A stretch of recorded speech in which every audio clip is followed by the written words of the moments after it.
आप सभी को मेरा प्रणाम। आज का जो पॉडकास्ट है वो हेल्थ को लेकर होने वाला है। आज के पॉडकास्ट में हमारे साथ जुड़ेंगी स्पेशल गेस्ट डॉक्टर भावना सिंगला, जो कि फर्टिलिटी स्पेशलिस्ट भी है और गायनेकोलॉजिस्ट भी है। मैम के साथ आज हमारा ये तीसरा पॉडकास्ट है। आईवीएफ में शुरू के 10 से 12 दिन तो हर पेशेंट को इंजेक्शन लेना पड़ता है। देखिए, इंटरनल अल्ट्रासाउंड फर्टिलिटी ट्रीटमेंट में बहुत बारी किया जाता है, क्योंकि जो हमारा सारा ट्रीटमेंट है वो सारा इंटरनल अल्ट्रासाउंड के थ्रू ही होता है। सर्दियों में आईवीएफ कराने से सक्सेस ज़्यादा मिलता है, जबकि ये बिल्कुल गलत है। आईवीएफ का मौसम से कोई रिलेशन नहीं है। एम्ब्रियो ट्रांसफ़र का प्रोसीजर है, वो बेहोशी में नहीं होता। लोगों को ये डर है कि वो पेनफुल होता है, बिल्कुल भी वो पेनफुल नहीं होता। जस्ट 5 मिनट का प्रोसीजर होता है ये। एम्ब्रियो ट्रांसफ़र के इमिडिएटली बाद अगर आप उठकर वॉशरूम जा रहे हैं तो इससे रिजल्ट पे कोई असर नहीं आता। हम सिर्फ उन्हें ये प्रिकॉशंस कहते हैं कि उन्हें जो है कोई भी चीज़ जल्दी जल्दी में नहीं करना है, सब आराम आराम से करें। सिर्फ एक यही प्रिकॉशन है। बस सीढ़ियाँ चढ़ने या उतरने से आईवीएफ के रिजल्ट पे कोई असर नहीं आता। अगर आप प्रेगनेंसी बाद में प्लान करना चाहते हैं या मैरिज लेट करना चाहते हैं तो उन केसेस में ज़्यादातर मैं कहूँगी 28 से 30 साल की उम्र में अपना एटलीस्ट एग फ्रीजिंग करा लेना चाहिए।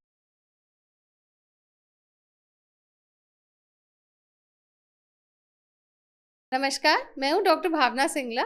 आज के पॉडकास्ट में आप आईवीएफ और एम्ब्रियो ट्रांसफ़र से रिलेटेड जो लोगों के मन में भ्रांतियाँ हैं, बहुत सारे सवाल हैं, उसके उत्तर जानेंगे।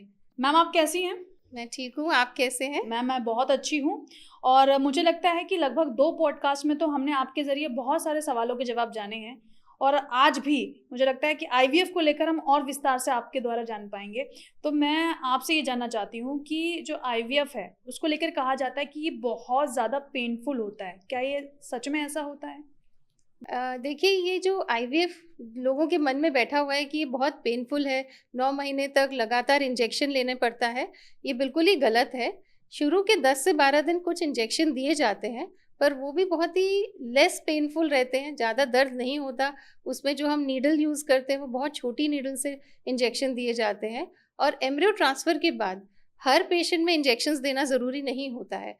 कुछ केसेस में डेफिनेटली पहले 2-3 महीने इंजेक्शन लगते हैं, पर ज़्यादातर लोगों में इंजेक्शंस नहीं चलते हैं। और आजकल के जो एम्ब्रियो ट्रांसफ़र के बाद के भी इंजेक्शंस आ गए हैं, वो एक अलग प्रिपरेशन के होते हैं जिससे दर्द नहीं होता है। और ऐसा बिल्कुल नहीं है कि 9 महीने तक इंजेक्शन चलते हैं। शुरू के 2-3 महीने के बाद इंजेक्शन ज़्यादातर बंद हो जाते हैं। तो ये जो पेनफुल मोमेंट रहता है खासकर महिलाओं के लिए जो आईवीएफ करवाती हैं, ये कब तक एक प्रोसेस कब तक का रहता है? 3 महीना, 4 महीना, 5 महीना, कब तक का रहता है? कि आईवीएफ में शुरू के 10 से 12 दिन तो हर पेशेंट को इंजेक्शन लेना पड़ता है। उसके बाद पेशेंट टू पेशेंट ये डिपेंड करता है कि हमें उनमें इंजेक्शन एम्ब्रियो ट्रांसफ़र के बाद देना है या नहीं देना है। तो अगर जिसमें देना भी पड़ता है तो शुरू के 2-3 महीने ही देना पड़ता है, पूरे 9 महीने नहीं लगता। और एक चीज़ है कि जैसे लोगों के मन में है कि हम एग निकालने का प्रोसीजर जैसे करते हैं तो वो पेनफुल होता है या नहीं, ये ज़रूर नीडल के द्वारा किया जाता है, पर इसमें पूरी बेहोशी में ये प्रोसीजर करते हैं और ये तकरीबन 20 से 25 मिनट का ही प्रोसीजर होता है और इमीडिएटली पेशेंट को होश आ जाता है, तो वो भी बिल्कुल पेनफुल नहीं होता है। मैम क्या आईवीएफ अननेचुरल है, अस्वाभाविक है? ये भी एक अच्छा सवाल आपने पूछा। देखिए, आईवीएफ में और जो नेचुरल प्रेगनेंसी है, दोनों में ही यही है कि वाइफ का एग और हस्बैंड का जो स्पर्म है उसको मिलकर जो बेबी बनता है, जिसे हम एम्ब्रियो बोलते हैं, वो यूट्रस में चिपकता है और प्रेगनेंसी होती है। सिर्फ डिफरेंस ये है कि नेचुरल प्रेगनेंसी में ये जो प्रेगनेंसी अपने आप जो जुड़ती है, अपने आप बनती है, वो फेलोपियन ट्यूब में हो रही है और ये जो प्रोसेस है हम उसको बॉडी के बाहर लैब में कर रहे हैं। पर एग और स्पर्म दोनों ही हस्बैंड वाइफ का ही है, बेबी जो बन रहा है वो भी सेम वैसे ही बनता है, तो ये बिल्कुल ही अननेचुरल नहीं है। मैम जो बच्चे आईवीएफ के ज़रिए पैदा होते हैं, मतलब आईवीएफ प्रोसेस के ज़रिए जो बच्चे पैदा होते हैं, तो क्या वो बच्चे सामान्य होते हैं? बिल्कुल सामान्य होते हैं। जैसे नेचुरल प्रेगनेंसी के बाद, डिलीवरी के बाद जैसे जो बच्चे होते हैं, वही आईवीएफ प्रेगनेंसी के बाद भी बिल्कुल वैसे ही हैं। शुरू में जब आईवीएफ शुरू हुआ था उस टाइम पे कुछ लोगों ने तकरीबन 10 से 15 साल कुछ स्टडीज़ भी किया। उन बच्चों को 10 से 15 साल तक देखा गया कि क्या उनमें कोई ऐसा डिफरेंस है मेंटली या अदरवाइज ग्रोथ का, तो यही पाया गया कि दोनों में कोई भी डिफरेंस नहीं है। तो ये कहना बिल्कुल गलत है कि आईवीएफ के जो बेबीज हैं उनमें शायद कोई प्रॉब्लम हो सकती है, ऐसा बिल्कुल नहीं है। मैम एक चीज़ आप और बताइए कि इनफर्टिलिटी अगर पुरुष और महिला दोनों में है तो क्या सिर्फ आईवीएफ ही एक ऑप्शन है? बिल्कुल भी ऐसा नहीं है। डिपेंड करता है कि जो पुरुष और महिला में ये वाली प्रॉब्लम है वो कितने डिग्री की है, माइल्ड है या ज़्यादा प्रॉब्लम है उसके ऊपर। अगर सपोज पुरुष में प्रॉब्लम है और अगर वो माइल्ड है, मतलब कि बहुत ही कम प्रॉब्लम है, तो उन केसेस में हम आईयूआई प्रोसीजर से भी प्रेगनेंसी कर सकते हैं। सेम चीज़ अगर वाइफ में सपोज माइल्ड प्रॉब्लम है, पीसीओडी है पर वो माइल्ड है, मतलब हल्का है, तो उन केसेस में दवाइयों से प्रेगनेंसी की जा सकती है। थोड़ा सा ज़्यादा प्रॉब्लम है तो आईयूआई से भी हो सकती है। हाँ, बट अगर ये सारे प्रोसेसेस फेल हो रहे हैं तो फिर माइल्ड केसेस में भी हमें बाद में कई बार आईवीएफ तक जाना पड़ जाता है। पर ऐसा बिल्कुल भी नहीं है कि हम उसमें आईवीएफ ही करते हैं और प्रेगनेंसी तभी होती है। लेकिन अगर इनफर्टिलिटी ही है तब ऐसे कंडीशन में क्या? नहीं, इनफर्टिलिटी है पर उन केसेस में भी पहले हम बेसिक ट्रीटमेंट ही ट्राई करते हैं, दवाइयों से या आईयूआई से। अगर वो नहीं कामयाब हो रहे हैं तो हम आईवीएफ पे जाते हैं। पर कुछ इंडिकेशंस होती हैं जिसमें हमें डायरेक्ट आईवीएफ के लिए जाना पड़ता है। जैसे अगर ट्यूब्स ब्लॉक हैं और हम उसको ओपन ही नहीं कर पा रहे, तो फर्टिलाइजेशन तो हो नहीं सकती नेचुरली, तो उन केसेस में आईवीएफ उसका बेस्ट सॉल्यूशन है। एक्चुअली वो ओनली सॉल्यूशन है, उसका ओनली सॉल्यूशन है अगर ट्यूब ब्लॉक है।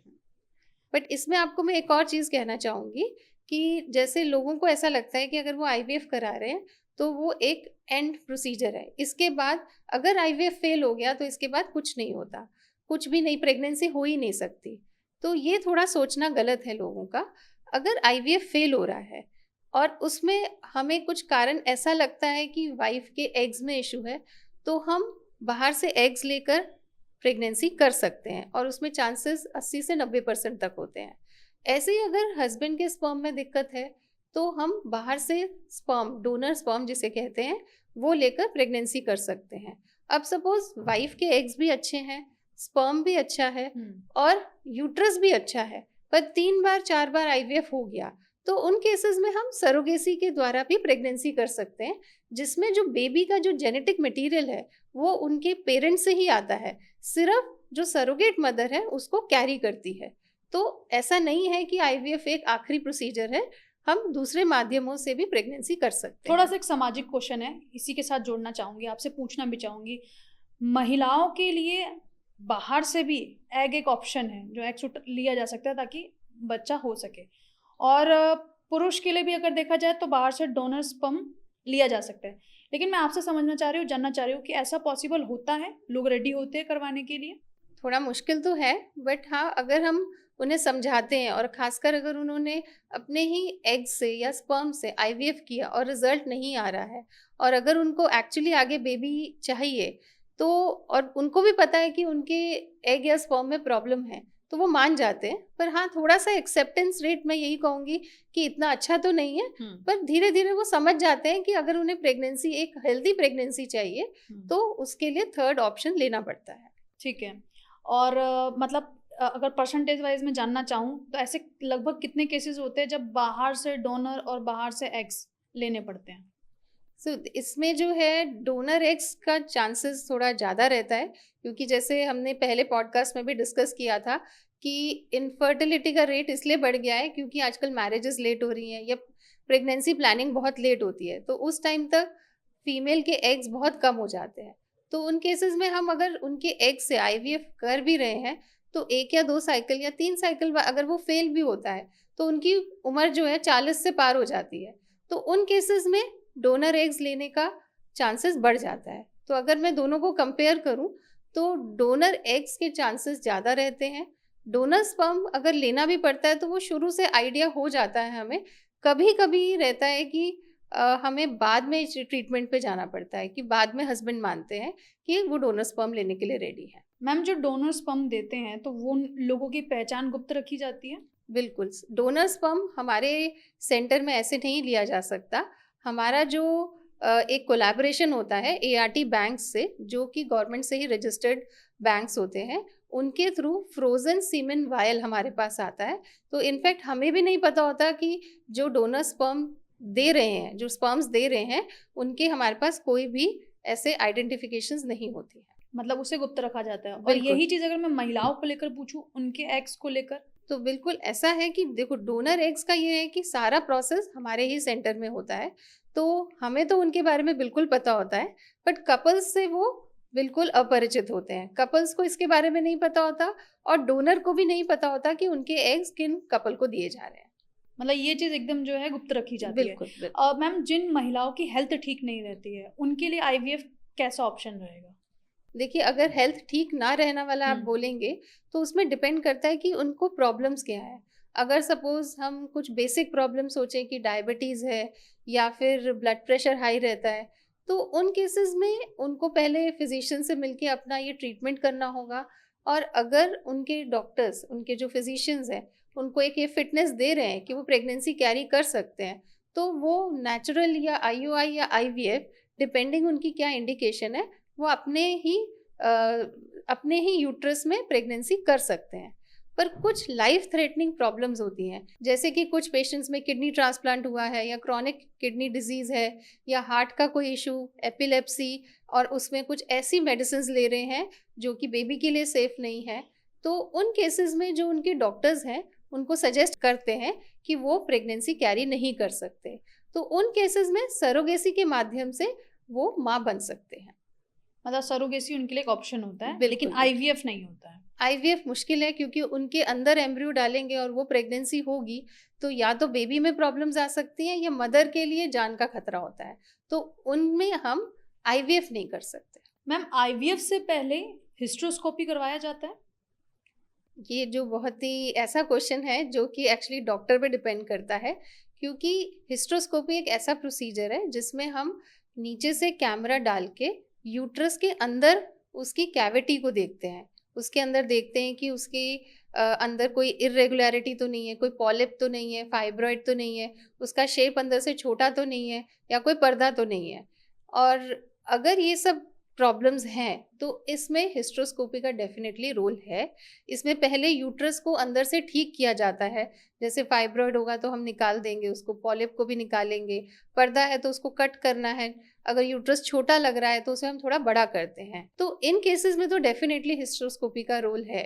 पर अगर मैं बोलूँ कि हर आईवीएफ से पहले हिस्ट्रोस्कोपी, तो मेरा सजेशन और मेरा जो पेशेंट के लिए ट्रीटमेंट प्लान रहता है, मैं सब में हिस्ट्रोस्कोपी नहीं एडवाइस करती, क्योंकि अगर उनमें कोई इशू लग रहा है यूट्रस के अंदर तो ही मैं हिस्ट्रोस्कोपी करती हूँ। तो ये एक्चुअली डॉक्टर के ऊपर डिपेंड करता है। हो सकता है कुछ डॉक्टर्स को हिस्ट्रोस्कोपी करके अगर वो आईवीएफ करते हैं तो उनका सक्सेस रेट उसमें ज़्यादा बेटर होता हो। तो ये डेफिनेटली आपके डॉक्टर पे डिपेंड करेगा। यदि कोई व्यक्ति है और उसे अपनी वाइफ के लिए कोई आईवीएफ सेंटर चुनना है ताकि वो जो कपल है वो उनके घर में खुशियाँ आ सकें, तो ऐसा कौन सा आईवीएफ सेंटर है जो उन्हें चुनना चाहिए? इसका भी कोई पैमाना होता है? ये एक्चुअली बहुत ही एक डिफ़िकल्ट क्वेश्चन है, पर डेफिनेटली पेशेंट्स को इसके बारे में पता होना चाहिए। अगर आप कोई भी फर्टिलिटी सेंटर चूज़ करते हैं, तो सबसे ज़रूरी है वहाँ का सक्सेस रेट कैसा है, क्योंकि अगर सक्सेस रेट अच्छा होगा तो दैट मीन्स वहाँ का जो कंडीशंस हैं वो अच्छी होंगी। पर वो भी एक्चुअली पेशेंट्स को कैसे पता चल सकता है? तो जब वो डॉक्टर के पास जाते हैं, तो उनकी काउंसलिंग किस तरह से होती है, उस पे बहुत डिपेंड करता है। जैसे काउंसलिंग के अंदर जब उनको सारा चेक किया जाता है, सारे उनके पास रिपोर्ट्स होती है डॉक्टर के पास, तो आपको ट्रीटमेंट प्लान कैसे दिया जा रहा है, हम उसमें क्या-क्या स्टेप्स करेंगे और उन स्टेप्स को करने के लिए कितना टाइम लगेगा, ये जानना बहुत ज़रूरी है। क्योंकि फर्टिलिटी के ट्रीटमेंट में कपल को पेशेंस रखना बहुत ज़रूरी है, क्योंकि इसमें थोड़ा टाइम लगता है। हर जो ट्रीटमेंट है वो फीमेल के जो पीरियड से रिलेटेड होता है, तो पेशेंस रखना बहुत ज़रूरी है। देन उसके बाद उनको ये पता होना चाहिए कि उस ट्रीटमेंट में खर्चा कितना होगा। और कभी-कभी कुछ खर्चे ऐसे होते हैं कि वो ज़रूरी नहीं है कि उनके ट्रीटमेंट में होंगे, पर हो सकता है अगर हम ट्रीटमेंट आगे बढ़ा रहे हैं तो आगे हो भी सकते हैं। तो वो जो खर्चे होते हैं वो भी उन्हें पता होना चाहिए, क्योंकि उन्हें आगे अपना फाइनेंशियली सारी चीज़ें देखकर डिसाइड करना होता है कि ट्रीटमेंट कैसे शुरू करें। फिर इसमें सबसे ज़रूरी कि आपके डॉक्टर आपको लिख के दें कि आपका जो ट्रीटमेंट हम कर रहे हैं उसका सक्सेस रेट उनके केस में कितना है। जैसे अगर कोई यंग कपल जा रहा है, अगर उनकी एज 25 से 30 साल के बीच में है, अगर हम उसमें आईवीएफ कर रहे हैं तो डेफिनेटली जो सक्सेस रेट होगा वो 60 to 70% होगा। पर यही चीज़ अगर कोई 40 ईयर्स कपल में कर रहे हैं तो सक्सेस रेट में भी 30 to 40% होगा, पर हो सकता है टाइम उसमें ज़्यादा लगे करने में। तो उन्हें ये पता होना चाहिए कि अगर वो इतना ट्रीटमेंट कर रहे हैं तब भी सक्सेस रेट जो है कम है या ज़्यादा है, ट्रीटमेंट शुरू करने से पहले पता होना चाहिए। तो ये सब अगर काउंसलिंग पहले से की जा रही है तो डेफिनेटली फर्टिलिटी सेंटर बहुत ही ट्रांसपेरेंट है, वो आपको चीज़ें बता के कर रहा है। थर्ड होता है एम्ब्रियोलॉजी लैब। एम्ब्रियोलॉजी लैब जहाँ पर बेबी को बनाया जाता है, वहाँ की कंडीशंस कैसी हैं, और दूसरा ये कि वो उसी अस्पताल में है या आजकल कुछ जगह कंसेप्ट है कि जो कंसल्टेशन एक जगह होती है पर लैब मेन हॉस्पिटल में होता है। तो ऐसे केसेस में पेशेंट्स को अपने जो ओटी प्रोसीजर्स के लिए दूसरे हॉस्पिटल में जाना पड़ता है। तो ये सारी चीज़ें अगर एक ही जगह होंगी तो पेशेंट का भी जो स्ट्रेस लेवल है वो कम रहेगा, कि उनको वो अपने एक फेमिलियर एटमॉस्फेयर में जो उनका एनवायरनमेंट बिल्कुल रोज़ देखते हैं वो उसी में कर रहे हैं, तो उनका जो स्ट्रेस लेवल होगा वो कम होगा। तो ये सारे फैक्टर्स हैं जो डिसाइड करते हैं कि फर्टिलिटी सेंटर कैसे चुनना चाहिए, और डेफिनेटली डॉक्टर का एक्सपीरियंस भी बहुत मैटर करता है। मैम, ये तो आपने बहुत अच्छे से एक्सप्लेन कर दिया कि आपको आईवीएफ सेंटर कैसे चुनना चाहिए, लेकिन ये एक सवाल जहन में अक्सर लोगों के आता है कि क्या मौसम भी इफेक्ट करता है आईवीएफ के प्रोसेस को? ये एक्चुअली जब हमारे पास पेशेंट ट्रीटमेंट के लिए आते हैं तो वो डेफिनेटली ये पूछते हैं, जैसे अगर हमने उसमें रिकमेंड किया कि उनमें आईवीएफ ही करना है तो वो हमसे पक्का ये पूछेंगे कि क्या हमें सर्दियों में आईवीएफ कराना चाहिए या गर्मियों में। शायद उनको ऐसा लगता है कि सर्दियों में आईवीएफ कराने से सक्सेस ज़्यादा मिलता है, जबकि ये बिल्कुल गलत है। आईवीएफ का मौसम से कोई रिलेशन नहीं है। देखिए, जो आईवीएफ होता है उसमें जो हम बेबी बनाते हैं वो एक लैब के अंदर बनाते हैं, जहाँ पे जो मशीनें रखी गई हैं जिसके अंदर उस बेबी को बड़ा किया जाता है, वो मशीनें 24 घंटे एक ही टेम्परेचर पे रहती हैं, और उस टेम्परेचर को मेंटेन करने के लिए कुछ स्पेशल मॉनिटर लगते हैं जिसको सुबह से लेकर रात तक और रात से सुबह तक कंटिन्यूस मॉनिटर किया जाता है। अगर उस टेम्परेचर में थोड़ा बहुत अलग भी हो जाए तो उसी टाइम अलार्म बज जाता है। तो जो लैब के अंदर का टेम्परेचर है वो हमेशा मेंटेन रहता है, चाहे वो गर्मी हो या चाहे वो सर्दी हो। तो इसलिए ये सोचना कि मौसम के हिसाब से आईवीएफ कराना वो बिल्कुल ही गलत है। तो अभी मैम ने बताया आपको कि आईवीएफ का मौसम से कोई लेना देना नहीं है। उन्होंने ये भी समझाया कि आईवीएफ अननेचुरल नहीं होता है। साथ ही उन्होंने ये भी बताया कि आईवीएफ के प्रोसेस के जरिए जो बच्चे जन्म लेते हैं वो सामान्य होते हैं, वो अबनॉर्मल नहीं होते हैं। साथ ही साथ उन्होंने ये भी जानकारी दी कि आईवीएफ कब तक पेनफुल रहता है और इस प्रोसेस में लगभग कितना समय लगता है। आपने ये भी जाना कि इनफर्टिलिटी के जब स्टेज पर आते हैं तो क्या सिर्फ यही एक लास्ट ऑप्शन होता है आईवीएफ जब करवाया जाता है, ये भी मैम ने एक्सप्लेन किया। और अब मुझे लगता है कि मैम से कुछ सामान्य हमें क्वेश्चन ले लेनी चाहिए। मैम, अभी तो हमने बहुत सारी जानकारियाँ आपके ज़रिए जानी, या ये कहिए कि भ्रांतियाँ दूर हो गई है। आप थोड़ा सा इस बात पर भी प्रकाश डालिए और इस बात को भी थोड़ा एक्सप्लेन करके आप बताइए कि जो महिलाएं 40 के पार हो जाती हैं तो ऐसे में उनके लिए आईवीएफ के ज़रिए कंसीव कर पाना ईजी या मुश्किल?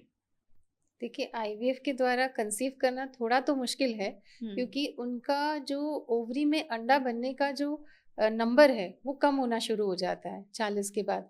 और जब वो मीनोपॉज, जैसे कि जब माहवारी पूरी तरह बंद हो जाती है, उस टाइम तक अंडा ऑलमोस्ट सब कुछ ख़त्म हो चुका होता है, तो उसके बाद भी कंसीव करना खुद के अंडे से मुश्किल होता है। पर ऐसे केसेस में अगर हम अंडा बाहर से लें, हस्बैंड का स्पर्म लेकर जो हम बेबी बनाते हैं जिसे हम एम्ब्रियो कहते हैं, वो इन मरीज़ों के यूट्रस में डालेंगे तो प्रेगनेंसी होने के चांस अच्छे रहते हैं। यानी उनमें भी 70 से 80% लोगों में प्रेगनेंसी हो सकती है। जो लोगों का मोस्टली क्वेश्चन रहता है कि माहवारी अगर बंद हो चुकी है, 2, 3, 4 साल हो गए, या जैसे कई बार ऐसा भी होता है, कई बार किसी के साथ दुखद घटना होती है कि उनके पहले बच्चे हैं पर कोई बच्चा किसी एक्सीडेंट में या कोई ख़त्म हो जाता है तो उन्हें दोबारा से प्रेगनेंसी करना है, पर उनकी माहवारी भी बंद हो चुकी है। पर ऐसे केसेस में आईवीएफ से प्रेगनेंसी हो सकती है, पर हाँ, उन्हें समझना पड़ेगा कि क्योंकि माहवारी बंद हो गई, अंडेदानी में अंडा बनना कम हो गया, साथ में ख़त्म ही हो गया ऑलमोस्ट, तो उसमें हम बाहर से लेकर अंडा बाहर से लेकर आईवीएफ कर सकते हैं और प्रेगनेंसी हो सकती है। ठीक है। और मैम ऐसी कंडीशन में क्या होता है जब पीरियड्स हो रहे हैं और ऐसे में अल्ट्रासाउंड करवाना हो, इंटरनल जिसे अल्ट्रासाउंड कहा जाता है, इसका क्या प्रोसेस होता है और ये कब करवाया जाता है? देखिए, इंटरनल अल्ट्रासाउंड का जो साइंटिफिक नेम है उसको हम टीवीएस, ट्रांस वजाइनल सोनोग्राफी कहते हैं। ओके। तो हाँ, अक्सर लोग क्वेश्चन करते हैं कि अब मेरा पीरियड का दूसरा तीसरा दिन है पर इंटरनल अल्ट्रासाउंड आप क्यों कर रहे हैं? तो जो दूसरे तीसरे दिन पे हम अल्ट्रासाउंड करते हैं उसका कुछ स्पेशल इम्पोर्टेंस होता है। उस दिन हम अंडेदानी में चेक करते हैं कि उनके छोटे छोटे अंडे कितने हैं, मतलब उनकी अंडे बनने की क्षमता कितनी है, जो कि आईवीएफ के लिए बहुत इंपॉर्टेंट है, क्योंकि आईवीएफ में जो हम हार्मोन के इंजेक्शन देते हैं वो उसके अकॉर्डिंग हम डोज डिसाइड करते हैं। दूसरा सबसे इम्पोर्टेंट ये चीज़ रहता है कि कोई उस दिन अंडेदानी में सिस्ट तो नहीं दिख रहा। अगर वो दिखता है तो हम आईवीएफ का ट्रीटमेंट उस साइकिल में कैंसिल करते हैं और अगले साइकिल से शुरू करते हैं। और एक चीज़ सबसे इम्पोर्टेंट होती है कि इंटरनल अल्ट्रासाउंड में यूट्रस की जो परत है ड्यूरिंग पीरियड्स पतली होनी चाहिए। अगर वो मोटी दिख रही है तब भी आईवीएफ का ट्रीटमेंट हम स्टार्ट नहीं करते हैं। तो दूसरे दिन या तीसरे दिन का जो अल्ट्रासाउंड है उसका बहुत ही महत्व है और इससे कोई भी आगे पेशेंट को कोई दिक्कत नहीं होती है, उनको कोई इन्फेक्शन नहीं होगा और उसमें पूरा स्टेराइल चीज़ों का ध्यान रखा जाता है और उसके अकॉर्डिंग किया जाता है। मैम आप ये जो टीवीएस बता रही हैं ये किया जाता है आईवीएफ से पहले और पीरियड्स के तीसरे दिन? देखिए, इंटरनल अल्ट्रासाउंड फर्टिलिटी ट्रीटमेंट में बहुत बारी किया जाता है, क्योंकि जो हमारा सारा ट्रीटमेंट है वो सारा इंटरनल अल्ट्रासाउंड के थ्रू ही होता है। क्योंकि जो गायनी के अल्ट्रासाउंड होते हैं जिसमें हमें फर्टिलिटी के लिए जो ओवरी देखना है, यूट्रस देखना है या उसके आसपास का कोई स्ट्रक्चर देखना है, वो इंटरनल अल्ट्रासाउंड में ज़्यादा क्लियर दिखता है इन कंपैरिजन टू पेट के अल्ट्रासाउंड से। तो चाहे वो सेकेंड डे का अल्ट्रासाउंड हो, चाहे हम जैसे आईवीएफ में इंजेक्शन के दौरान फॉलिकुलर मॉनिटरिंग करते हैं, यानी कि फॉलिकल जिनके अंदर अंडा होता है उसका साइज मॉनिटर करते हैं, या फिर जब हमें उसका मैच्योरेशन के लिए कुछ स्पेशल इंजेक्शन, ट्रिगर इंजेक्शन देना होता है, वो सारी चीज़ों के लिए इंटरनल अल्ट्रासाउंड ही किया जाता है। इनफैक्ट जब हम एग पिकअप भी करते हैं, जो अंडा निकालने वाला प्रोसीजर है, उसमें भी अल्ट्रासाउंड जो इंटरनल वाला जो प्रोब होता है उसमें नीडल लगाकर नीचे से ही अल्ट्रासाउंड से अंडा निकाला जाता है। इसमें कोई स्टिचेस नहीं आता, कोई भी ऐसे ब्लीडिंग ज़्यादा नहीं होती है, पर ये सारे इंटरनल अल्ट्रासाउंड के द्वारा ही होते हैं। सिर्फ एक एम्ब्रियो ट्रांसफ़र का जो प्रोसीजर है उसमें पेट के ऊपर अल्ट्रासाउंड रखा जाता है और नीचे से एम्ब्रियो यानी कि उस छोटे बेबी को हम बच्चेदानी में डालते हैं। मैम अगर कोई महिला बहुत हेल्दी है तो उनकी जो फर्टिलिटी है वो भी इफेक्ट होती है? बिल्कुल ये है, अगर उनका वेट ज़्यादा है, ओबीज़ है, यानी कि उनका जो हम एक मेजरमेंट करते हैं जिसे हम बीएमआई, बॉडी मास इंडेक्स कहते हैं, अगर 29 से ऊपर है और उनका वज़न डेफिनेटली उसमें ज़्यादा है तो फर्टिलिटी डेफिनेटली अफेक्ट होती है। सबसे पहले तो जो फर्टिलिटी हार्मोन्स होते हैं उनका इम्बैलेंस हो जाता है, जिसके कारण उनका जो एग निकलने का जो प्रोसेस है, ओव्यूलेशन जो ओवरी में से हम कहते हैं, वो डिस्टर्ब हो जाता है।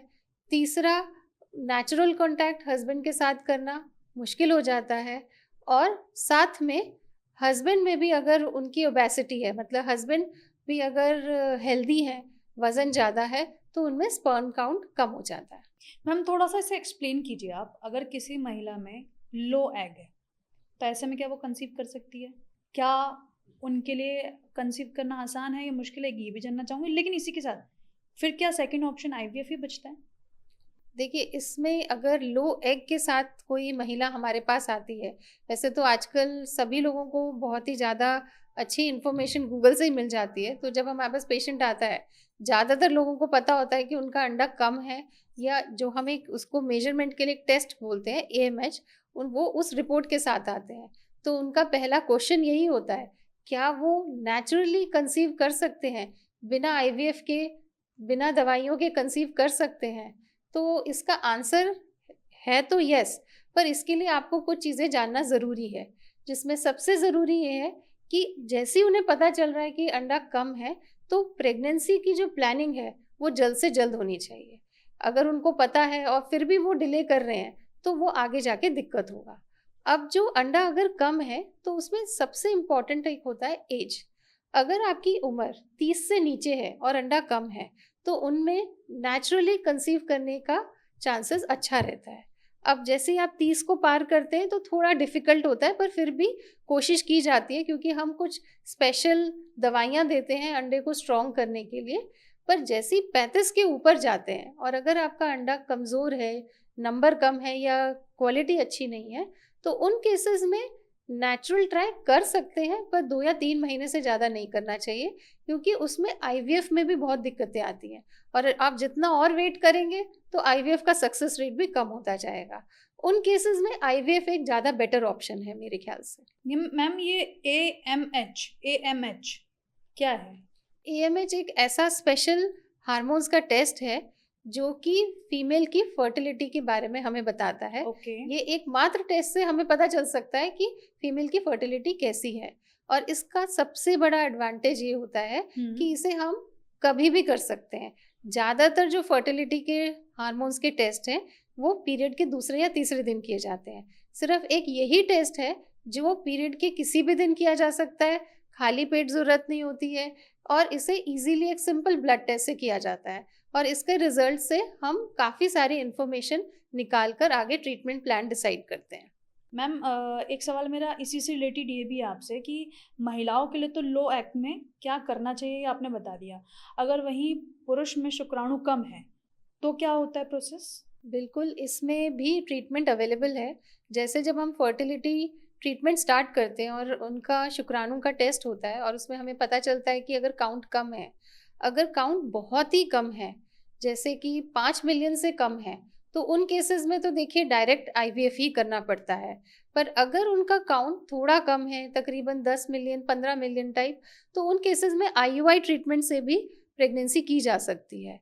पर एक कंडीशन और होती है जिसमें सीमेन के अंदर शुक्राणु बिल्कुल ही प्रेजेंट ना हो या बिल्कुल नाम मात्र का हो, तो उन केसेस में कई बारी पुरुष के अंडकोश से शुक्राणु को निकाला जाता है और आईवीएफ और इक्सी के द्वारा प्रेगनेंसी की जा सकती है। तो अभी आपने डॉक्टर भावना सिंगला के जरिए जाना कि आईवीएफ को लेकर सवाल अक्सर क्या उठते हैं, और इसके अलावा मैम ने ये भी बताया कि सामान्य प्रश्न क्या होते हैं लोगों के, चाहे वो लो एग की बात हो या फिर कम शुक्राणु होने की बात हो, उस पर भी मैम ने बहुत अच्छे से एक्सप्लेन किया है। अब मैम थोड़ा सा हम एम्ब्रियो ट्रांसफ़र के ऊपर बात करेंगे, और मुझे लगता है कि उनको लेकर भी लोगों के मन में कई तरीके के सवाल उठते हैं जिसका जवाब अब आप जानेंगे। मैम एम्ब्रियो ट्रांसफ़र के समय लोग ये जानना चाहते हैं कि उस समय हमें खास किन बातों का ध्यान रखना चाहिए, थोड़ा सा आप एक्सप्लेन करके बताइए, क्योंकि ये एक ऐसा मोमेंट होता है जब एक उम्मीद जो है जगने वाली होती है कपल्स के लिए। बिल्कुल, तो एम्ब्रियो ट्रांसफ़र एक्चुअली आईवीएफ का सबसे एक इम्पॉर्टेंट, सबसे खास पार्ट स्टेप है। और उस दिन एक्चुअली जो कपल्स की जो मनोस्थिति होती है वो हम समझ सकते हैं कि बहुत ज़्यादा वो बेचारे स्ट्रेस्ड होते हैं, क्योंकि उसी दिन एक तरह से हम उनके अंदर एक भ्रूण जो एम्ब्रियो बेबी होता है उसे ट्रांसफ़र कर रहे हैं, तो उन्हें जो फीलिंग होती है कि हाँ अब उनकी प्रेगनेंसी होगी, वो उस दिन से उम्मीद जाग जाती है। तो उस दिन सबसे पहले तो आपको जिस दिन एम्ब्रियो ट्रांसफ़र के लिए बुलाया जाता है उस दिन पहले कुछ दवाइयाँ दी जाती हैं। तो उस दिन मॉर्निंग की जो दवाइयाँ हैं, सुबह की जो दवाइयाँ हैं, जो खाने वाली रखने वाली सारी दवाइयाँ उन्हें अपनी लेकर आनी चाहिए। उस दिन वो नाश्ता करके आ सकते हैं, क्योंकि जो एम्ब्रियो ट्रांसफ़र का प्रोसीजर है वो बेहोशी में नहीं होता। लोगों को ये डर है कि वो पेनफुल होता है, बिल्कुल भी वो पेनफुल नहीं होता। जस्ट 5 मिनट का प्रोसीजर होता है। ये सिर्फ अल्ट्रासाउंड से देखते देखते ध्यान से यूट्रस के अंदर जो बच्चेदानी है उसके अंदर भ्रूण को रखा जाता है। स्पेशली कहाँ रखा जाता है वो आईवीएफ स्पेशलिस्ट देख के डिसाइड करते हैं। इसके लिए जो सबसे ज़रूरी चीज़ चाहिए उसे हम ब्लैडर फुल कहते हैं, मतलब बाथरूम का ज़ोर होना चाहिए, पेशाब का थोड़ा ज़ोर होना चाहिए। अब इसमें भी लोगों को बहुत डर रहता है कि कई लोग हमें बोलते हैं कि वो बहुत देर तक वॉशरूम होल्ड नहीं कर हाँ वॉशरूम होल्ड नहीं कर सकते हैं, तो उन्हें लगता है कि उनका ये प्रोसेस कैसा होगा। तो ये बहुत ज़रूरी है जानना कि हमें बहुत ज़्यादा होल्ड नहीं करना है, सिर्फ हमें हल्का सा बाथरूम का ज़ोर होना चाहिए, पेशाब का ज़ोर होना चाहिए, क्योंकि हमें सिर्फ यूट्रस का जो एक एंगल होता है उसे थोड़ा सीधा करना होता है ताकि हम एम्ब्रियो को जब डालें तो वो आराम से चला जाए। ऐसे ही लोगों के मन में होता है, जैसे ही ट्रांसफर हुआ कि उनको बाथरूम का बहुत ज़्यादा, पेशाब का जब जोर होता है, उन्हें लगता है कि उन्हें वॉशरूम जाना पड़ता है, और कई बार इमिडिएटली जाना पड़ता भी है। तो जैसे ही वो वॉशरूम जाएंगे एम्ब्रियो नीचे से निकल जाएगा, जबकि वो भी बिल्कुल गलत है, वो भी मिथ है एक तरीके से। बिल्कुल बिल्कुल। एम्ब्रियो ट्रांसफर के इमिडिएटली बाद अगर आप उठकर वॉशरूम जा रहे हैं तो इससे रिजल्ट पे कोई असर नहीं आता है। एम्ब्रियो जो है अगर उसको यूट्रस के अंदर चिपकना है तो वो वैसे ही चिपक जाएगा। और टोटल प्रोसेस जो है मात्र 5 मिनट का होता है। एम्ब्रियो ट्रांसफर का प्रोसीजर मात्र 5 मिनट का है। हाँ, उसके बाद की पेशेंट उस टाइम बहुत ज़्यादा स्ट्रेस्ड होते हैं तो हम उनको तकरीबन आधा घंटे से 1 घंटे वहाँ पे रेस्ट करने के लिए कहते हैं, पर जबकि ऐसा नहीं है, बेड रेस्ट का एक्चुअली कोई रोल नहीं होता, बट थोड़ा पेशेंट का जो स्ट्रेस फैक्टर है वो थोड़ा कम हो जाए तो इसलिए उनको वहाँ रिलैक्स करने के लिए रेस्ट कराते हैं। आईवीएफ का प्रोसेस है, आपने पिछले पॉडकास्ट में बहुत अच्छे से एक्सप्लेन किया। तो जब एम्ब्रियो ट्रांसफर किया जाता है तो आईवीएफ और एम्ब्रियो ट्रांसफर, क्योंकि प्रोसेस शुरू हुआ है, तो कब एम्ब्रियो ट्रांसफर होता है, जैसे आईवीएफ के प्रोसेस के साथ ही, अगर हम थोड़ा सा और अच्छे से समझना चाहें। देखिए, आईवीएफ के प्रोसेस में एक्चुअली 2 स्टेप्स हैं। एक है एग निकालने का प्रोसीजर, एक है एम्ब्रियो यानी कि बेबी डालने का प्रोसीजर। दोनों ही वैसे तो आईवीएफ के अंदर आते हैं, पर जो आईवीएफ का एग निकालने वाला प्रोसीजर है वो पहले साइकिल में होता है। उसके बाद ज़्यादातर जो है इन एम्ब्रियोज को बनाकर हम फ्रीज कर देते हैं, जिसे हम क्रायो प्रिजर्वेशन कहते हैं। कितने समय के लिए फ्रीज रहता है? अगर हमें इमीडिएट नेक्स्ट प्रोसेस करना है तो 1 महीने के लिए रहता है, पर इसकी जो फ्रीजिंग है 10 से 15 साल भी की जा सकती है। पर ज़्यादातर एक साइकिल फ्रीज करके पहले जो अंडेदानी इतनी ज़्यादा फूल जाती है इंजेक्शंस के कारण, उसको थोड़ा आराम दिया जाता है, बच्चेदानी को अलग से तैयार किया जाता है, और नेक्स्ट साइकिल में जब बच्चेदानी पूरी तरह रेडी हो जाती है तो उसमें एम्ब्रियो डाला जाता है। इससे जो सक्सेस रेट है वो ज़्यादा बेटर होता है। मैम, आप ये जो चीज़ें इतने अच्छे से एक्सप्लेन कर रही हैं, तो आपने तो, क्योंकि आप डॉक्टर है तो ऑब्वियस सी बात है प्रैक्टिकल तो बहुत ही ज़्यादा हुआ है इन सब चीज़ों का। कोई केस आप बताना चाहेंगी? बिल्कुल। देखिए, जैसे पीसीओडी का हम केस लेते हैं, जैसे पीसीओडी के केस में हमें पता है कि उनके अंडेदानी में नॉर्मल से थोड़े ज़्यादा एग्स होते हैं, तो जब हम उनका आईवीएफ अगर स्टार्ट करते हैं तो यूजुअली उनमें 10 से 12, कई बारी 12 से 14 अंडे भी बन जाते हैं। कोशिश यही रहती है कि हम डोज बिल्कुल उनके अकॉर्डिंग दें, पर ओवरी में फिर भी थोड़ा सा स्टिमुलेशन, यानी कि जो ओवरी की जो क्षमता होती है वो उससे नॉर्मल से थोड़े ज़्यादा अंडे बन जाते हैं। तो उन केसेस में जो ओवरी का जो साइज़ होता है, जो अंडेदानी का साइज़ होता है, वो बहुत ज़्यादा फूल जाता है। तो ऐसे केसेस में हम लोग जब अंडा निकाल लेते हैं उसके बाद हमें कुछ ऐसे स्पेशल मेडिसिन देना पड़ता है उनको, जिससे वो अंडेदानी छोटी हो जाए, और उनमें 1 महीने का कई बार रेस्ट देते हैं, या इमीडिएट अगर हमें नेक्स्ट साइकिल में भी एम्ब्रियो ट्रांसफ़र की तैयारी करनी पड़ती है तो उनको हम इंजेक्शंस के द्वारा ही तैयार करते हैं, जिसमें सिर्फ उनकी बच्चेदानी रेडी होती है और जो अंडेदानी का साइज़ थोड़ा छोटा होता जाता है और उसमें सक्सेस रेट ज़्यादा मिलता है। अब हमारे पास एक केस आया था, मतलब उसका पहले भी आईवीएफ हो चुका था और उसको आईवीएफ के नाम से भी डर लग रहा था, तो मैंने जब उनसे बात की तो उनका पीसीओडी का ही केस था। उनका जो पहला आईवीएफ हुआ था वहाँ पर इंजेक्शंस दिया गया उन्हें, उसके बाद वही अंडेदानी डेफिनेटली ज़्यादा बड़ी हो गई थी, और उसके बाद उन्हें कुछ ऐसे इंजेक्शंस दिए गए जिससे उनको बहुत ज़्यादा साइड इफ़ेक्ट्स हुए, उनके पेट में पानी भर गया। इनफैक्ट उनके साथ इतना इमरजेंसी हुआ कि हॉस्पिटल में उन्हें आईसीयू में एडमिट करना पड़ा। ये आईवीएफ के प्रोसेस के दौरान होता ही है? ये हर में नहीं होता है, पर उनमें हमें ध्यान रखना पड़ता है कि किस तरह के इंजेक्शन दिया जाए ताकि पेशेंट के लिए सेफ रहे। तो क्या ये भी संभव है कि वो पेशेंट पहले से ही बीमार होगा और उस समय उन चीज़ों का उपचार ना करके आईवीएफ का प्रोसेस शुरू किया गया? बिल्कुल ऐसा नहीं है। ये आईवीएफ के इंजेक्शंस का एक साइड इफेक्ट होता है, पर उस साइड इफेक्ट का पेशेंट पे कोई असर ना हो वो आईवीएफ स्पेशलिस्ट पे डिपेंड करता है कि वो किस तरह के आखिरी फाइनल इंजेक्शंस दे रहे हैं, जिसको हम ट्रिगर इंजेक्शंस देते हैं। तो उस केस में एक्चुअली ये हुआ था कि उनको जो ट्रिगर का इंजेक्शन मिला था वो उनके लिए थोड़ा हानिकारक था, तो उनको ये सारे प्रॉब्लम हुए। अल्टीमेटली वो 1 महीने के बाद हॉस्पिटल से डिस्चार्ज हुए। वो इस प्रोसेस से इतना डर गए, जब वो मेरे पास आए तो उन्होंने बोला मुझे आईवीएफ नहीं कराना, और मैंने उनको ये बस गारंटी दिया कि आप कराइए, और मेरी गारंटी है कि आपको कोई साइड इफेक्ट नहीं होगा इसका। जनरल साइड इफेक्ट्स तो इंजेक्शन के रहेंगे, पर जिस तरह के साइड इफेक्ट्स से वो गुजरे थे उस तरह की कोई प्रॉब्लम नहीं होगी। और डेफिनेटली फिर हमने उस केस में ऐसे ही किया, पहले बेसिक इंजेक्शंस दिए, और जिस दिन वो ट्रिगर वाला दिन, जो सबसे इम्पोर्टेंट इंजेक्शन होता है जो रात को दिया जाता है, हमने उनको बहुत ही सेफ इंजेक्शन दिया। जब एग पिकअप हुआ उसके बाद उनके कोई भी साइड इफेक्ट नहीं हुआ, और अगले साइकिल में उनका एम्ब्रियो ट्रांसफ़र किया गया, और अब उनके पास एक प्यारी सी बेबी गर्ल है।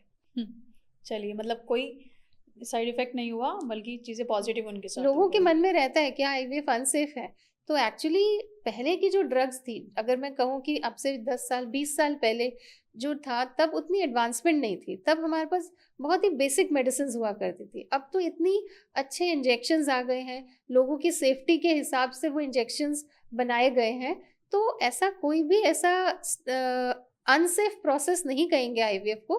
पर हाँ, ये देखकर डिसाइड किया जाता है कि किस में कितना डोज दिया जाएगा और किस तरह का इंजेक्शन देना है। मैम, जो कामकाजी महिलाएं हैं उनके मन में अक्सर ये ख्याल रहता है कि कंसीव करने का सही समय क्या है, लेकिन क्योंकि करियर भी देखना है और फिर फैमिली भी बाद में देखनी है, अगर वो 35 के बाद या 40 के बाद बच्चा कंसीव करना चाहे तो एक प्रोसेस तो आईवीएफ है, जो कि अभी आपने समझाया भी बहुत अच्छे से, लेकिन उनको बच्चा तंदुरुस्त चाहिए, तो इसमें एग प्रिजर्व करवाना ही होता है पहले।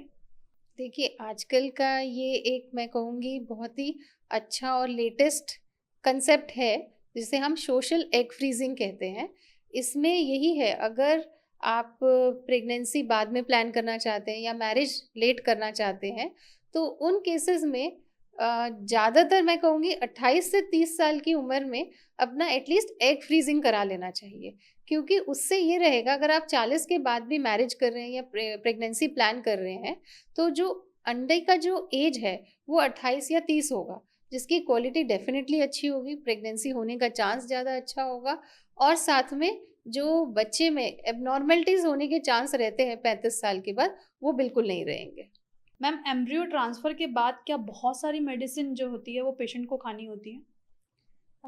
ये तो आप सही कह रहे हैं। एक्चुअली एम्ब्रियो ट्रांसफ़र के बाद जो दवाइयाँ होती हैं वो बहुत तरीके की हार्मोन्स होते हैं, जो कि बॉडी अपने आप जो है नहीं बनाता, क्योंकि इसमें हम आर्टिफिशियली प्रेगनेंसी कर रहे हैं। तो जो हार्मोन्स हैं उन्हें बहुत तरीके से दिया जाता है, इंजेक्शन कई बार दिया जाता है, नीचे से वजाइनली कुछ मेडिसिन दी जाती हैं, मुंह के रास्ते ओरली भी कुछ दवाइयाँ दी जाती हैं, जिससे कि प्रेगनेंसी अंदर यूट्रस के अंदर चिपक जाए, जिसे हम इम्प्लांटेशन कहते हैं, और उसी को बाद में हम प्रेगनेंसी कहते हैं। तो दवाइयाँ तो डेफिनेटली दी जाती हैं, और उन्हें थोड़ा टाइमली भी लेना पड़ता है। ठीक है, मतलब बहुत सी मेडिसिन हैं जो हार्मोनल बैलेंस के लिए दी जाती है। बिल्कुल। तो क्या इसका साइड इफ़ेक्ट भी होता है? जैसे कि आईवीएफ के प्रोसेस में भी आपने बताया एक साइड इफ़ेक्ट की चर्चा की, तो मेडिसिन का भी रहता है? देखिए, इनके जो साइड इफ़ेक्ट्स हैं वो ज़्यादातर पेट से रिलेटेड होते हैं। उनको कुछ टाइम ऐसा सिम्पटम्स भी लगता है कई बारी कि वो प्रेगनेंसी उनको हो गई है, क्योंकि इसमें वही जो हार्मोन्स जो नॉर्मल प्रेगनेंसी में बढ़ जाते हैं, वही हार्मोन पहले दिए जा रहे हैं। तो उसमें वॉमिटिंग होना, फीलिंग होना वॉमिटिंग का, पेट फूला-फूला रहना, सिर में दर्द, इस तरह के सिम्पटम्स होते हैं, जिनके लिए हम उनको कुछ बेसिक दवाइयाँ देते हैं, जो कि प्रेगनेंसी में सेफ रहती है। इससे ऊपर और कोई साइड इफ़ेक्ट्स नहीं होते हैं। ठीक है। ऐसा ना महिलाओं के मन में सवाल आते हैं कि सीढ़ी नहीं चढ़नी चाहिए जब एम्ब्रियो ट्रांसफ़र हो, और किस करवट लेटना चाहिए, इसको लेकर भी उनके मन में काफ़ी सारे सवाल आते हैं, और मैंने सुने भी है लोगों के काफ़ी ज़बानी की पोजीशन भी होता है सोने का क्या कोई, या फिर सीढ़ी कर चढ़ेंगे तो भी एम्ब्रियो ट्रांसफ़र क्योंकि हुआ है इंस्टेंट तो भी कुछ प्रॉब्लम आ सकती है। देखिए, इससे रिलेटेड तो बहुत सारे क्वेश्चंस लोगों के मन में रहते हैं। सबसे पहले तो यही होता है कि एम्ब्रियो ट्रांसफ़र होने के बाद क्या उन्हें काफ़ी टाइम तक लेटे रहना चाहिए ताकि एम्ब्रियो निकल ना जाए? बट बिल्कुल ऐसा नहीं है। वो इमीडिएट उठ के भी वॉशरूम चले जाएँगे, एम्ब्रियो ऐसे उसको कुछ नहीं होता। यही चीज़ सीढ़ियाँ चढ़ के वो ऊपर नीचे 2, 3, 4 बार भी ऊपर नीचे चढ़ लें, तब भी ऐसा कुछ नहीं होता कि एम्ब्रियो निकल जाएगा। एम्ब्रियो ट्रांसफ़र के बाद वो आराम से सीढ़ियाँ चढ़ के जा सकते हैं। हम सिर्फ उन्हें ये प्रिकॉशंस कहते हैं कि उन्हें जो है कोई भी चीज़ जल्दी-जल्दी में नहीं करना है, सब आराम-आराम से करें। सिर्फ एक यही प्रिकॉशन है, बस सीढ़ियाँ चढ़ने या उतरने से आईवीएफ के रिज़ल्ट पे कोई असर नहीं आता। इसी तरह अगर वो रेस्ट कर रहे हैं, तो वो किसी भी करवट से लेट सकते हैं। सीधा लेटना बिल्कुल ज़रूरी नहीं है, साथ में टांगे मूव कर सकते हैं। और एक जो सबके मन में जो सबसे बड़ा ख्याल है बेड रेस्ट का, अगर वो बेड रेस्ट ज़्यादा करेंगे तो प्रेगनेंसी पॉजिटिव आने के चांस ज़्यादा हैं। और कई बार ऐसे पेशेंट बोलते भी हैं कि हमने तो बहुत सारा रेस्ट किया था फिर भी हमारी रिपोर्ट ठीक नहीं आई, क्योंकि बेड रेस्ट का एक्चुअली इस आईवीएफ प्रेगनेंसी में कोई रोल नहीं है। अगर आप सारा टाइम लेटे रहेंगे तो आपके मन में सिर्फ नेगेटिव थॉट्स आएंगे, सिर्फ आपको मन में स्ट्रेस होगा। तो मैम अगर जो लोग एम्ब्रियो ट्रांसफ़र करवाते हैं, मतलब जो महिलाएं एम्ब्रियो ट्रांसफ़र करवा चुकी है, उनको ट्रैवल करने में कोई दिक्कत? बिल्कुल नहीं। इसमें भी क्वेश्चन यही होता है कि अब एम्ब्रियो ट्रांसफ़र के बाद उन्हें घर जाना है, तो क्या वो आधा घंटा कार में बैठ के जाएँ या वो लेट के जाएँ या वो कैसे जाएँ या वो वहाँ पे पूरा दिन 1 दिन हॉस्पिटल में बिताएँ। तो एम्ब्रियो ट्रांसफ़र के तकरीबन आधे घंटे या और 1 घंटे के बाद वो वापस घर जा सकते हैं, कार में नॉर्मल बैठ के जा सकते हैं। पर हाँ, उनके मन में अगर है, उनको डर है, तो वो लेटना चाहें तो लेट सकते हैं, पर ऐसा कुछ नहीं होगा कि एम्ब्रियो निकल जाएगा अगर वो बैठ के जाएँगे। और चलने की स्पीड का क्या रहता है मैम? हाँ, कई लोग सोचते हैं हाँ, कि कि धीरे धीरे-धीरे चलना है या चलना है। फास्ट चलना है? नॉर्मल स्पीड से जैसे आप आए हैं वैसे ही आप जाओ। मैं सबको यही कहती हूँ, जो पेशेंट्स कामकाजी महिलाएँ होती हैं, तो वो अपना काम भी जॉइन कर सकते हैं 1-2 दिन के बाद। वो इसलिए क्योंकि अगर वो अपना काम करते रहेंगे, तो उनका जो स्ट्रेस लेवल है, वो कम हो जाएगा और वो अपना मन अपने काम में लगाएँगे। अगर वो सारा टाइम लेटे रहेंगे, तो जैसे आजकल सब गूगल पे सब चेक करते हैं, वो सारा टाइम वही चेक करते रहेंगे। उन्हें ये फीलिंग होएगी कि मुझे कुछ प्रॉब्लम सिम्पटम्स हो ही नहीं रहे प्रेगनेंसी की। लोगों के मन में ये भी होता है कि मुझे तो कोई सिम्पटम्स ही नहीं है प्रेगनेंसी के, तो इसका मतलब शायद मेरी रिपोर्ट नेगेटिव आएगी। अब ज़्यादातर लोगों को कोई सिम्पटम्स होते ही नहीं हैं और कभी-कभी किसी-किसी पर्सन को अगर सिम्पटम्स हो रहे हैं, तो प्रेगनेंसी कई बार नेगेटिव भी हो सकती है क्योंकि वो दवाई के साइड इफ़ेक्ट्स भी हो सकते हैं। तो ये जो लोगों के मन में बैठा हुआ है कि जो वो गूगल पे पढ़ते हैं, तो वो उससे जो स्ट्रेस लेवल बढ़ता है, उससे बेटर ये है कि वो अपना काम करते रहें कहीं पे, अपने मन किसी में लगाएँ। जैसे एम्ब्रियो ट्रांसफ़र के बाद वो नीचे थोड़ी देर पार्क में जाके टहल सकते हैं, बैठ सकते हैं, ऑफ़िस जॉइन कर सकते हैं। इन सब से रिज़ल्ट पे कोई असर नहीं आता। एम्ब्रियो ट्रांसफ़र के बाद क्या पीरियड जैसा भी कुछ प्रोसेस रहता है? उन्हें जो है थोड़ी क्रैम्पिंग हो सकती है और एक हम कहते हैं इम्प्लांटेशन ब्लीडिंग, यानी कि जब एम्ब्रियो यूट्रस में बच्चेदानी में चिपकता है तो किसी-किसी में हल्की सी स्पॉटिंग होती है। अब ये ओके। हर में तो होती नहीं है, पर उन्होंने गूगल पे पढ़ा होता है कि स्पॉटिंग होती है, तो वो पेशेंट हमें यही फ़ोन करके पूछता है कि मुझे तो ब्लीडिंग ही नहीं हुई, या फिर किसी को ब्लीडिंग हो जाए तो उनको टेंशन होती है कि मेरा नेगेटिव आ गया। तो क्योंकि एम्ब्रियो ट्रांसफ़र के बाद हम बहुत सारे ब्लड थिनर्स देते हैं, खून पतला करने वाली कुछ दवाइयाँ देते हैं, क्योंकि जिससे कि बच्चेदानी में जो ब्लड है वो अच्छे से जाए और अंदर अगर बच्चा चिपक रहा है तो वो अच्छे से ग्रो हो। तो इसके कारण भी कई बार ब्लीडिंग होती है। तो पेशेंट को ये समझना पड़ेगा कि एम्ब्रियो ट्रांसफ़र के बाद अगर ब्लीडिंग हो रही है या नहीं हो रही, दोनों केसेस में ये बिल्कुल नहीं कहा जा सकता कि रिपोर्ट पॉजिटिव आएगी या नेगेटिव आएगी। एम्ब्रियो ट्रांसफ़र होने के बाद महिलाओं को खासकर क्या खाना चाहिए? ये भी एक बहुत इम्पोर्टेंट क्वेश्चन है। वो हमसे यही पूछते हैं कि वो ऐसा क्या खाएं कि प्रेगनेंसी होए और ऐसा क्या नहीं खाएं जिससे प्रेगनेंसी नेगेटिव ना हो। एक्चुअली आईवीएफ एम्ब्रियो ट्रांसफ़र के बाद कोई भी एक ऐसी चीज़ नहीं है कि वो करने से पॉजिटिव आएगा या जो करने से नेगेटिव आएगा। तो आहार का भी यही है, सिंपल नॉर्मल खाना जैसे पहले वो खाते थे वैसा ही खाना खाना है। हाँ, पर ये है कि बहुत ज़्यादा तला हुआ या मिर्ची वाला खाना ना खाएं, क्योंकि जो हम हार्मोन्स की दवाइयाँ देते हैं उससे थोड़ा जो पेट की गड़बड़ी, जैसे मैंने बताया कि वॉमिटिंग टेंडेंसी, उल्टी होने का मन, ऐसी चीज़ें हो सकती हैं। तो इसलिए बस ज़्यादा तला हुआ और मिर्ची वाला खाना नहीं खाना।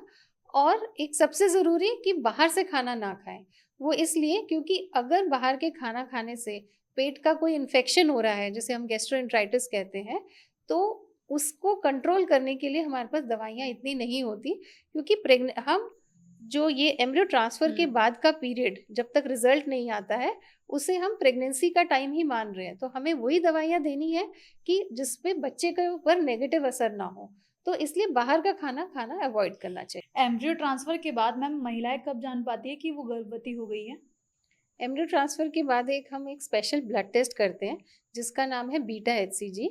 वो लगभग 10 से 14 दिन के बाद किया जाता है एम्ब्रियो ट्रांसफ़र के बाद, और उससे पता चलता है कि रिपोर्ट उनकी अच्छी है, पॉजिटिव है, या रिपोर्ट में नेगेटिव आया है। और कई लोग उस टाइम पे यूरिन की किट से, जो यूरिन प्रेगनेंसी टेस्ट हम जिसको कहते हैं, वो भी करने की कोशिश करते हैं, पर कई बारी उसमें रिजल्ट पॉजिटिव नहीं दिखता है। वो इसलिए क्योंकि हम थोड़ा सा अर्ली ब्लड टेस्ट करके देख सकते हैं कि प्रेगनेंसी है या नहीं, पर तब तक यूरिन में पॉजिटिव आना ज़रूरी नहीं होता।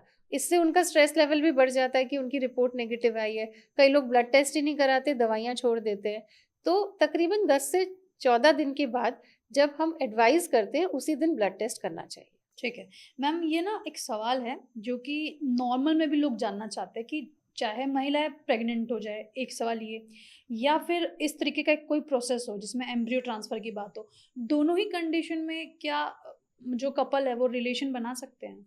देखिए, वैसे तो जो स्टडीज़ हुई हैं उसके हिसाब से ऐसा कोई नेगेटिव असर तो नहीं रहता है अगर वो संबंध बनाते हैं, पर मेरा एडवाइस उनको यही रहता है कि कोशिश करें कि संबंध नहीं बनाएं। ठीक है। स्ट्रेस बढ़ता है एम्ब्रियो ट्रांसफर करने के बाद? बिल्कुल, स्ट्रेस तो बहुत ज़्यादा होता है, क्योंकि हम जितना भी बोलें मरीज़ को कि आप स्ट्रेस मत लेना, पर वो उनका एक ऐसा टाइम चल रहा होता है कि ब्लड टेस्ट से पता चलेगा कि वो प्रेग्नेंट है या नहीं। तो स्ट्रेस तो डेफ़िनेटली बढ़ता है, पर हाँ, उस स्ट्रेस को कम करने के लिए सबसे एक ज़रूरी ये है कि गूगल को मत देखें। गूगल पे सारी चीज़ें सर्च ना करें, क्योंकि देन फिर उनके वो अपने से ही वो रिलेट करते रहते हैं। अपनी दवाइयाँ टाइम से लें और कोशिश करें अगर मेडिटेशन कर सकें, उससे भी स्ट्रेस लेवल कम होता है। और जी। अपने आप को बिज़ी रखें, ऐसे सारा टाइम लेटे नहीं रहें, या फिर जो फ़ोन को सारा टाइम ना देखें। तो अपने आप को बिज़ी रखेंगे तो वो टाइम उनका आराम से निकल सकेगा। मैम, आपने काफ़ी कुछ एक्सप्लेन कर दिया आज के पॉडकास्ट में, और मैं समापन करूँ इस कार्यक्रम का, कुछ आप कहना चाहेंगी दर्शकों से तो कह सकती हैं। बिल्कुल, एक तो मैं सबसे पहले सबको ये कहना चाहूँगी कि जो सबने आईवीएफ को इतना अनसेफ समझा है, जो आईवीएफ से इतना डरते हैं, उन्हें बिल्कुल भी नहीं डरना चाहिए। आजकल जो इतना लेटेस्ट एडवांसमेंट सब हो चुकी है, उसमें आईवीएफ एक बहुत ही सेफ प्रोसीजर है। और जो आपकी भ्रांतियाँ हैं, जो कि जिनके उम्मीद है मैंने सारे सवालों का आपका जवाब दिया हो, और इससे रिलेटेड अगर और भी आपकी कोई भ्रांतियाँ हो, तो आप हमसे संपर्क कर सकते हैं। और मैम धन्यवाद आपका एक बार फिर से आने के लिए, और धन्यवाद। आप लोगों का भी धन्यवाद करूं। उससे पहले मैं ज़रूर कहना चाहूँगी कि उम्मीद करती हूँ कि आज के पॉडकास्ट को देखकर आपको नई चीज़ें जानने को मिली होगी, खासकर एम्ब्रियो ट्रांसफ़र को लेकर, क्योंकि अक्सर महिलाओं के मन में सवाल उठते हैं कि जब एम्ब्रियो ट्रांसफ़र हो जाए तो ऐसे में हमें क्या खाना चाहिए, किन चीज़ों को खाने से बचना चाहिए, क्या धीरे चलना चाहिए या फिर तेज़ चलना चाहिए, सीढ़ियों पर जो है चढ़कर जाना चाहिए या फिर सीढ़ियों का इस्तेमाल नहीं करना चाहिए, किस तरफ हमें सोना चाहिए, और साथ ही साथ स्ट्रेस कितना ख़त्म करना चाहिए, ज़्यादा स्ट्रेस खुद पर नहीं लेना चाहिए, हार्मोनल डिसबैलेंस होता है या फिर नहीं होता है, ये भी भावना सिंगला जी ने बताया। और साथ ही साथ उन्होंने जो सबसे अहम जानकारी दी, जो मुझे भी लगा कि आप लोगों के लिए भी बहुत ज़रूरी थी, वो यही रही कि आईवीएफ पेनफुल तो होता है, लेकिन उसका भी एक समय होता है और एक प्रोसेस होता है। और इसी के साथ उन्होंने ये भी बता दिया कि आईवीएफ अननेचुरल नहीं होता है, और आईवीएफ के द्वारा होने वाले जो बच्चे होते हैं वो भी सामान्य होते हैं।